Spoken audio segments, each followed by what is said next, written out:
오늘은 남북 문제 최고 전문가이신 이동복 선생님을 모시고 최근 벌어지고 있는 남북회담, 미북회담에 대해서 여쭤보는 시간을 갖도록 하겠습니다. 오늘 시간 내주셔서 감사합니다. 네, 감사합니다. 그 현송월과 공연단이 남한에 온 이후 김영남, 김여정, 김영철, 대북 특사와 남북회담 개최 합의, 그리고 미북회담 합의라는 1년의 과정을 어떻게 보셨습니까? 이 문제는 간단하게 얘기할 수는 없어 보이는데요. 그 지금 얘기한 그 현송월 일행의 방남, 그다음에 김영남, 김여정의 방남, 김영철의 방남은 내가 보기에는 그 배경은 뭐였냐면 북한이 지금 굉장히 그 살아나기 어려운 정도로 어려운 지경에 있다는 것을 보여주는 것이다, 그것이죠. 그래서 이러한 북한이 뭔가 여기서 이 탈출하기 위해서 그 하나의 그 탈출하는 방법으로 선택한 것이 이번에 그 평창 올림픽을 이용해 가지고 남쪽을 와 가지고 남쪽의 문재인 정권을 하나의 이 통로로 해서 그 미국에 그 접근해 가지고 뭔가 한판 판을 흔드는 게임을 해 가지고 북한이 지금 당면하고 있는 어려움을 모면하든지 극복해 보겠다 하는 그런 어떤 그 생각에서 그러한 그 좀 예상치 못했던 행보를 꾸민 게 아닌가, 난 그렇게 봐요. 예, 알겠습니다. 그렇다면 미국이 왜 갑자기 미북 대화에 응했다고 보십니까? 우선 평창 올림픽이 어떤 역할을 했다고 이제 말씀하는데 그 문제는 이렇게 봐야 돼요.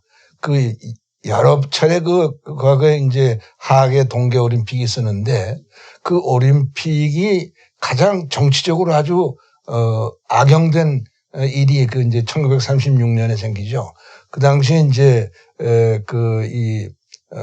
아돌프 히틀러가 그 나치 독일을 건설하면서 소위 그 게르만 제일주의를 표방하는데 그 게르만 제일주의를 말하자면 세계에 표방하는 하나의 무대로서 이 36년에 하계 올림픽을 이용했단 말이에요. 그래서 이 올림픽 사상 가장 악명 높은 그 정치적으로 이용된 올림픽으로서 기록에 남아 있는 거예요. 근데 거기에 이어서 아마 이번에 평창 올림픽은 지금 당장은 많은 사람들이 무슨 남북관계 돌파구나 주는 것 같아서 그렇게 생각을 안 하지만은 아마 앞으로 이 올림픽이 정치적으로 악용된 두 번째로 그 아주 이 일종의 배드 케이스로 그 사람들한테 평가되게 될 것이다, 난 그렇게 생각을 해요. 그런데 그 미국이 미북 대화에 왜 응했느냐? 그것도 지금 그렇게 단정적으로 얘기할 수가 없어요. 왜냐면은 미북 대화라는 것이 이제 트럼프하고 김정은 사이에 소위 정상회담을 얘기하는 것인데 지금 상황으로 봐가지고는 이 트럼프와 김정은 사이의 정상회담이 순조롭게 성사가 될지 안 될지에 대해서 지금 단정할 수가 없으니까 그 무슨 미국이 대북 대화를 수용했다, 이렇게 단정적으로 얘기할 수가 있는 단계에 이르지는 못했죠. 예. 8일 날 트럼프 대통령이 미북 회담 제의는 수락은 했지만 다음 날 백악관은 북한이 이행해야 할 전제 조건을 언급하면서 완급 조절에 나섰는데 이걸 보면은 당시 트럼프 대통령이 제의를 수락한 것은 좀 다소 즉흥적인 측면이 있다고 보십니까? 지금 이제 또 그걸 완급 조절이라는 용어를 쓰시는데 그런 용어를 여기에 사용할 수 있는지에 대해서는 난 좀 자신이 없네요. 왜 그러냐면은 이번에 이제 소위 이 트럼프와 김정은 사이에 정상회담이 거론 이렇게 된 것은 트럼프 대통령이라고 하는 특이한 인물이 여기에 등장했기 때문에 그런 거예요. 트럼프 대통령이 뭐 여러 가지로 참 그 논란의 대상되는 인물이지만은 특히 이 국제 정치, 특히 이제 북한을 상대하는 데 있어서 어제와 오늘을 분간하기 어려운 일종의 즉흥성과 불일치성을 좀 보여준 사람이에요. 근데 이 사람이 3월 8일 날 정의용 이제 청와대 안보실장으로부터 이 김정은이하고 만나서 나눈 얘기를 듣고 그 자리에서 즉흥적으로 이 김정은과의 정상회담을 수용했단 말이에요. 근데 수용한 것도 그렇게 우리가 수용했다는 말을 간단하게 사용할 수 있을 수 있느냐 하는 것을 의심하게 만들 정도로 그 경위가 좀 불투명해요. 그 나중에 알려진 바에 의하면은 그 이제 8일날 오후에 정의용 실장하고 그 서훈 국정원장이 백악관을 방문해서 그 트럼프 대통령의 안보 담당 관계 참모들이죠. 펜스 부통령, 매티스 국방부 장관, 맥메스터 안보보좌관 등한테 그 김정은이하고 만났던 내용을 설명하고 있는 도중에 다른 방에서 다른 일을 보던 트럼프 대통령이 갑자기 와라 그래가지고 갔더니 그 이제 뭐 거기서 그 이 정의용 실장이 김정은의 얘기를 완전히 하기도 전에 끝내기도 전에 즉흥적으로 내가 김정은이를 만나겠다. 그래가지고 4월 중에만 이제 자기도 만나겠다라고 얘기했다는 거 아니에요? 그래서 정의용 실장이 여러 가지 이 사정을 설명해가지고 그걸 5월로 바꿨다. 이렇게 지금 알려지고 있어요. 그러니까 그거는 트럼프 대통령의 즉흥성을 말해주는 것이고 또 이제 이 미국에도 이 북한 문제에 대해서 여러 가지 전문적인 의견이 있는 많은 전문가들이 있죠. 이제 그 전문가들 가운데는 예컨대 매티스 국방부 장관도 있고 맥메스터 안보부 장관도 있는데 이런 사람들이 놀랐을 수밖에 없죠. 그리고 이제 사후에 그 일이 되게 하기 위해서 실무적으로 준비해야 될 사람은 자기들인데 이 트럼프 대통령의 즉흥성이 가져올 여러 가지 그 위험에 대해서 사후적으로 트럼프 대통령한테 많이 얘기했을 거예요. 그러니까 그 과정에서 그러면 여기에 일단 견제 장치를 어떻게 장치하느냐 하는 걸 가지고 논의한 끝에 이제 정의용 실장이 트럼프 대통령한테 김정은이 말이라고 그러면서 약속을 몇 가지 전한 거 있는데 그 약속의 이행에 대해서 어떤 담보를 걸어야 될 것 아니냐.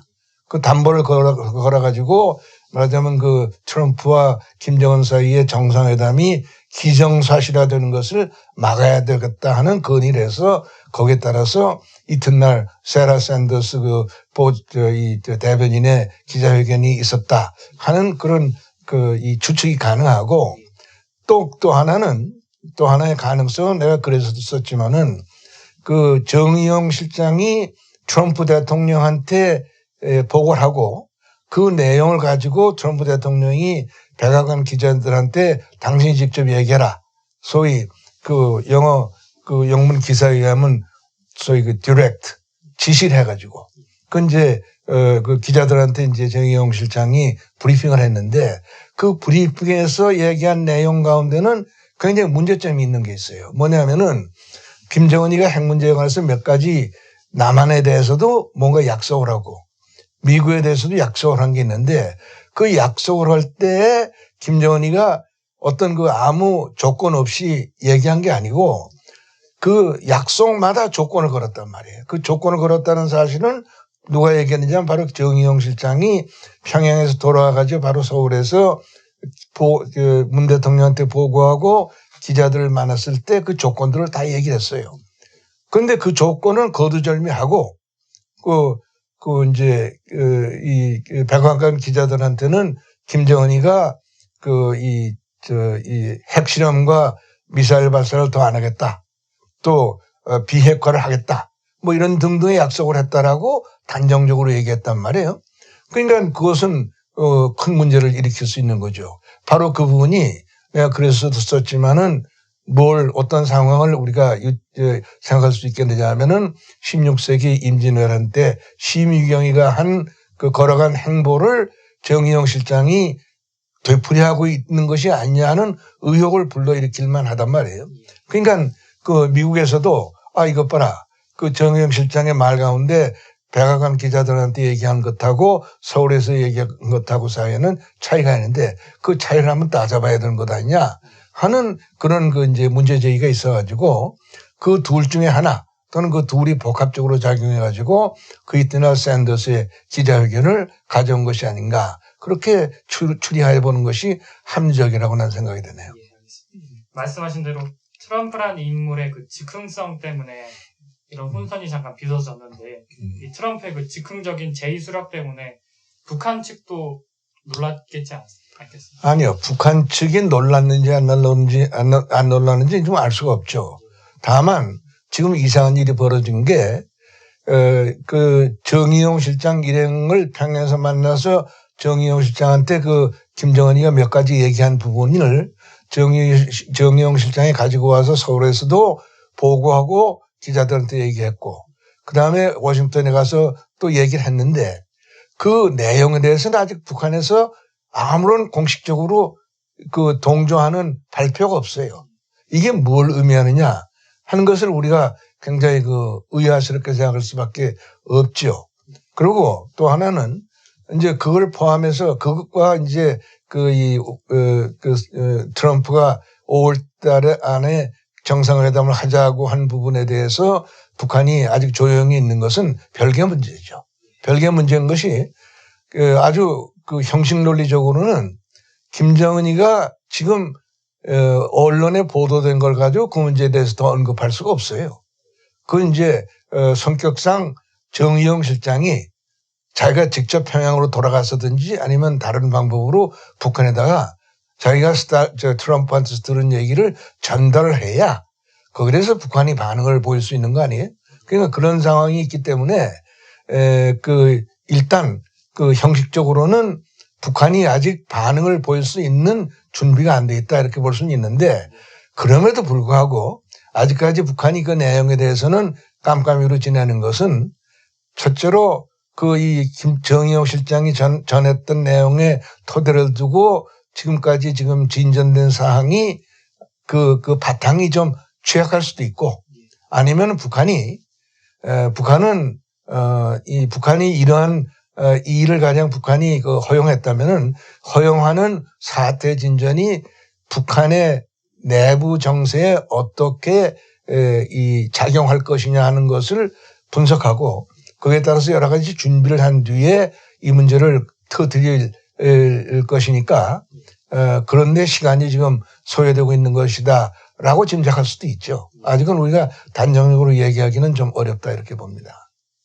선생님께서 쓰신 심유경의 말로라는 글에서 보면은 미북 대화를 주선한 청와대 대북 특사가 비핵화라는 용어를 잘못된 의미로 전달했을 가능성이 있다고 말씀하셨는데 이건요 전문가들 사이에서는 이미 이 공인된 사실이에요. 이게 원래 이 문제가 어디서 출발했냐면은 2004년에 이제 육자회담이 시작됩니다.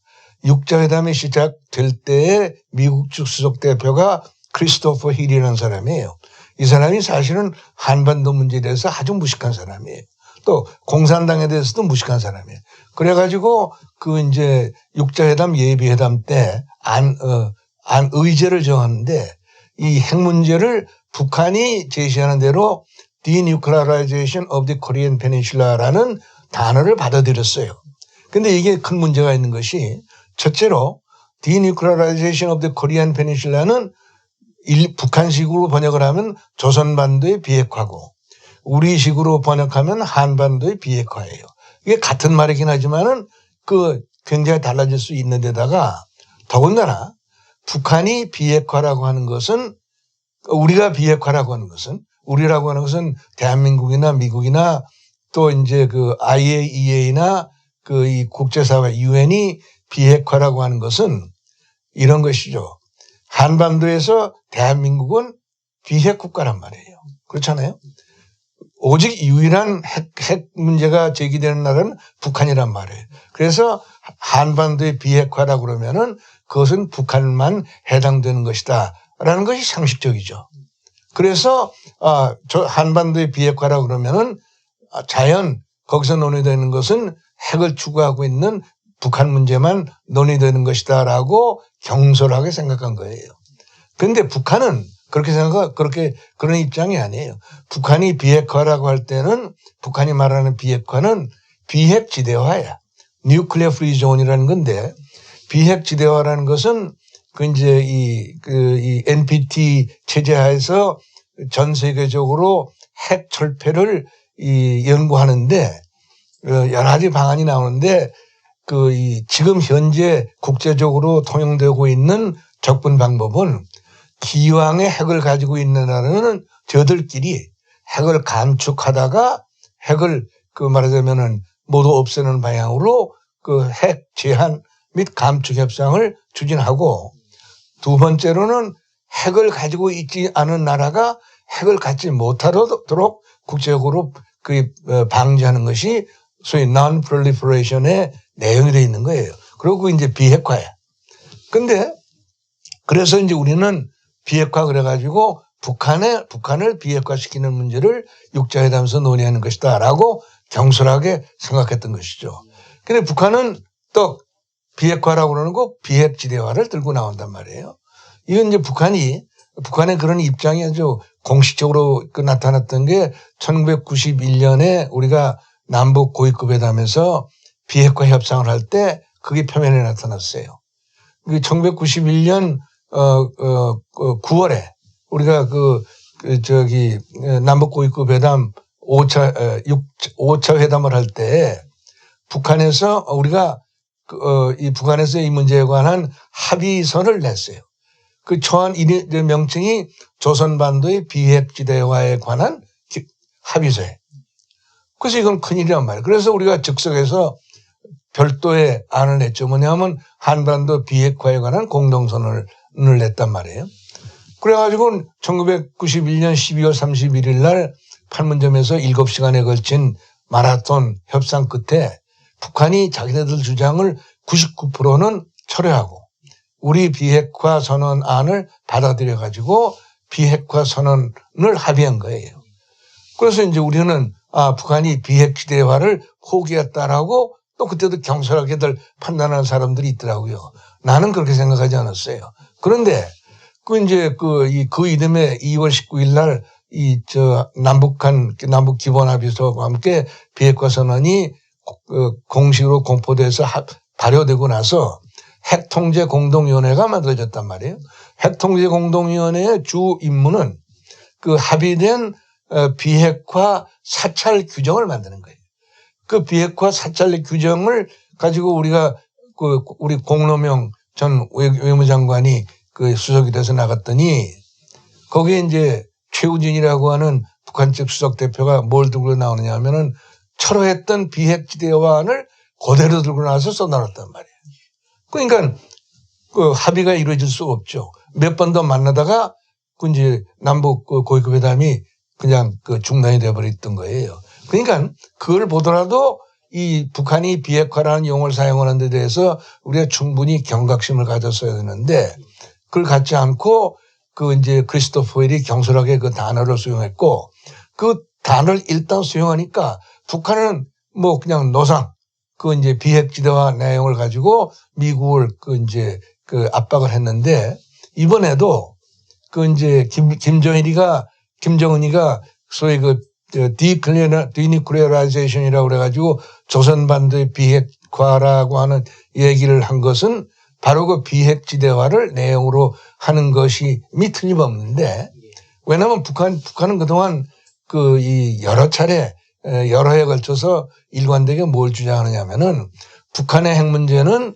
미국이 핵무기로 북한을 공격하려고 하는 위협을 하고 있기 때문에 거기에 대한 자위수단으로 개발한 것이고 그렇기 때문에 북한의 핵 문제를 얘기하려면 먼저 북한으로 하여금 핵 무장을 하지 않을 수 없게 만든 미국의 대북 이제 위협을 먼저 논의해야 된다. 그게 바로 비핵지대화 아니란 말이에요.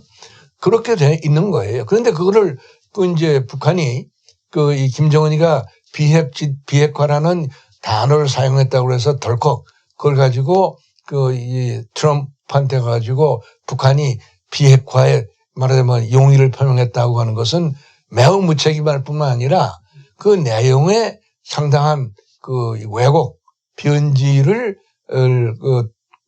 가지고 있을 가능성을 보여주는 것이다. 이렇게 봐야 되겠죠.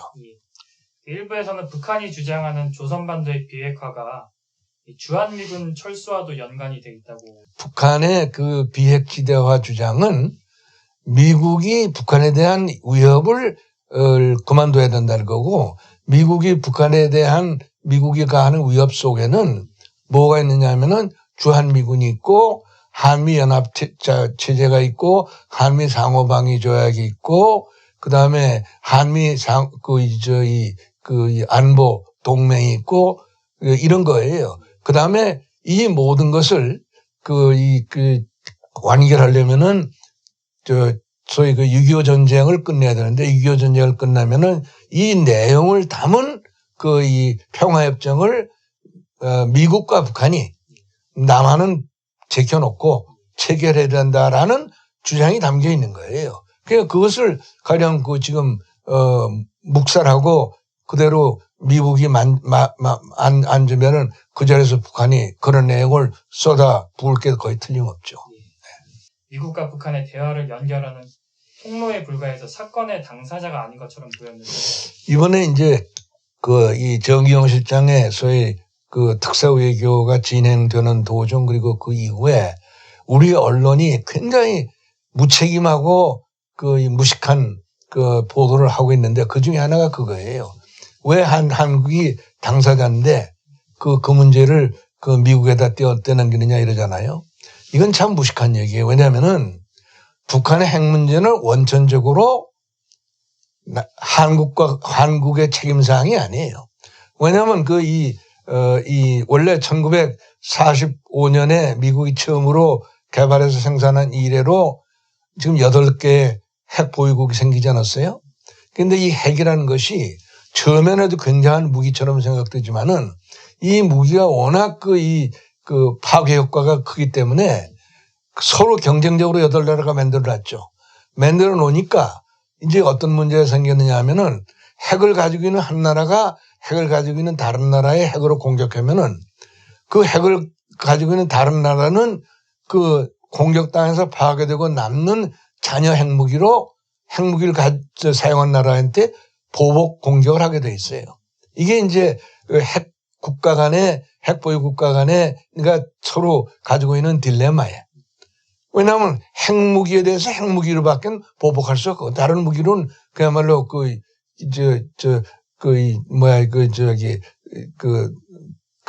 물로 발등극기나 마찬가지란 말이에요. 그래서 여기서 생기는 것이 상호 확증 파괴라는 말이 생겨나 있어요. Mutual Assured Destruction이라고 해가지고 지금 이제 핵무기 보유 국가 간에는 서로 핵을 사용할 수 없는 이런 교착 상태가 전개되어 있는 거예요. 쓰면은 나도 죽으니까.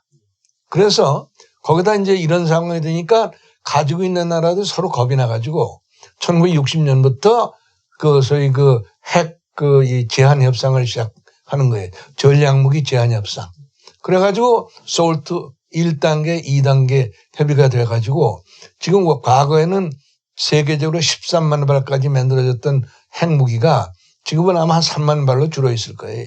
지금 이제 미국이 한 1만 발 이내, 그 다음에 러시아가 한 1만 발 이내, 그 다음에 중국, 프랑스, 독일 등이 뭐 한 100발에서 200발 전후, 그 다음에 이제 인도, 파키스탄이 또 그 아래 어느 정도 이스라엘이 이렇게까지 있는 거예요. 그래가지고 이런 나라들이 우선 핵 제한 협상으로 줄였고, 그 다음에 핵 감축 협상, 스타트라고 그래가지고, 이걸 해가지고, 이걸 지금 사실은 2010년까지 서로 가지고 있는 핵무기를 한 2,000여 발로 줄이기로 사실 약속이 돼 있어요. 근데 거기까지 지금 가지 못한 상태에서 좀 여러 가지로 지금 문제가 돼 있는데, 그래서 이런 상태가 되니까 이 핵 감축이라고 하는 것은, 비핵화라고 하는 것은 대한민국의 문제가 아니라 소위 핵 확산 금지 제재의 테두리 안에서 국제사회와 북한 간에, 그 다음에 국제사회의 비핵화 노력을 주도하고 있는 미국과 북한 간에, 그리고 이제 형식적으로는 유엔과 북한 간에 문제가 된 거예요.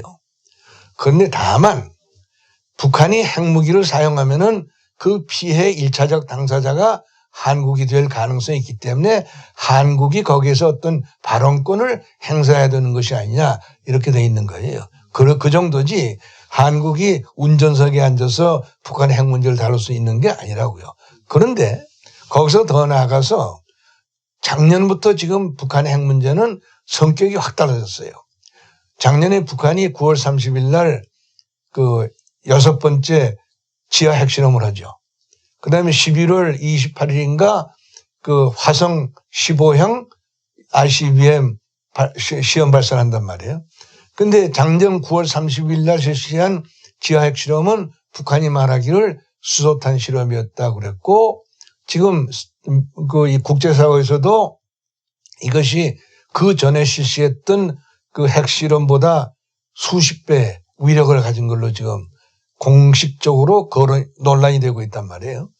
게다가 핵무기는 핵탄두를 가지고 있는 것 자체가 중요한 게 아니라 운반수단이 중요해요. 근데 운반수단이 곧 이제 탄도 유도탄인데 북한이 11월 28일에 발사 성공했다는 화성 15형은 북한이 그렇게 주장하고 국제적으로도 이게 13,000여 마일의 사정거리가 돼서 미국 본토를 어느 의미의 지점을 공격할 수 있는 거리라고 돼 있단 말이에요. 그러면 어떻게 되느냐. 이제 미국이 직접 북한의 위협에 뻘거벗고 지금 나와 있는 상황이 돼 있는 거예요. 우리가 이 문제에 대해서 이 핵 문제를 논의할 때 이 문제에 대해서 책임성 있는 언론이라든가 학자라면은 역지사지의 입장을 우리가 생각해야 돼요. 미국이 어떤 나라입니까? 세계 전체의 다른 나라의 무력을 합쳐도 단독으로 미국의 무력에 감당할 수 없는 강대 군사국인데 그 초강대 군사국이 지금 벌거벗고 북한의 핵 위협 앞에 나앉아 있다. 그런 상황이 용납이 되겠어요? 이거는 이제는 과거에는 미국이 북한이 핵을 쓸 때 맹방인 대한민국이 입을 피해를 고려해서 또 한미 동맹이라고 하는 그 공조 체제를 고려해서 한국을 이렇게 끼고 그 북한 문제를 다뤄왔죠. 그런데 작년부터 성격이 달라졌단 말이에요. 이제 미국이 직접 당하게 돼 있으니까 더군다나 미국은 1941년 12월 7일에 일본으로부터 진주만 기습을 당한 기억이 있고 또 2010년 11월인가에는 9월에는 9.11 폭탄 공격을 당한 일이 있잖아요. 이런 미국이 원자탄, 수소탄으로 얻어맞을 위험에 노출되어 있다. 우리가 미국이라면 어떻게 생각하겠느냐 하는 것을 우리가 역지사지로 생각해야 되는 것이죠. 미국 입장에서 이제는 한국의 입장을 고려할 수 있는 상황을 지금 벗어나 있는 거예요. 게다가 거기에 또 하나 문제가 생겨 있죠. 작년에 등장한 문재인 정부가 말은 국제공조 운운하고 한미동맹 운운하면서 내용적으로는 북한 편을 드는 행보를 보여주고 있단 말이에요. 그러면은 한국이 그 북한 문제 핵의 당사자다 하는 얘기를 어디 가서 할 수 있겠어요? 미국이 그렇게 받아들이겠어요? 그만큼 이제 핵 문제의 상황이 달라져 있기 때문에 이제 핵 문제를 가지고 한국이 당사자다?